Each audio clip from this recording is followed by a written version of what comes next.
Fíjese que en el Zócalo capitalino, productores y artesanos de todo el país lo están esperando. María es artesana de Morelos que desde sus 25 años se dedica a tejer. Con la aguja le va dando forma a los diseños de pulseras coloridas que le encargan o simplemente que ella considera a la moda para poner a la venta.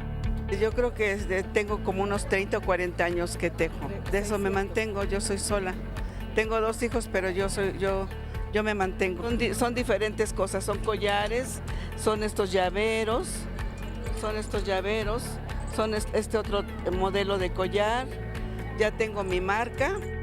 Productos que llegó a ofrecer al corazón del Centro Histórico, México en el Corazón de México, evento donde se da a conocer la gastronomía, artesanías y cultura de los 31 estados del país. Pues magníficos porque nos sacamos de aquí dinerito, pues.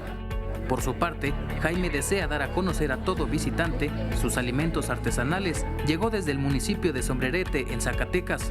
Somos productores, somos primer lugar en producción de semilla de calabaza y frijol en el municipio de Sombrerete. Miel, son las semillas, la miel de maguey, la miel también, esta es la miel silvestre. Esta sale en 2 tonos. Esta sale, por ejemplo, así la miel natural, esta sale en 2 cosechas al año y esta tipo mantequilla una cosecha nomás al año. Ambos coinciden que esta feria representa una gran oportunidad para ofertar sus productos.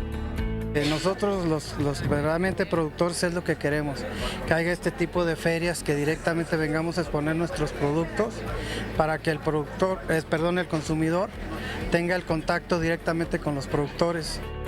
La Feria México en el Corazón de México cuenta con más de 80 actividades previstas, actividades que se pueden disfrutar hasta el domingo 25 de febrero. Con imágenes de Jesús Arias, Héctor Mendoza, 21 Noticias.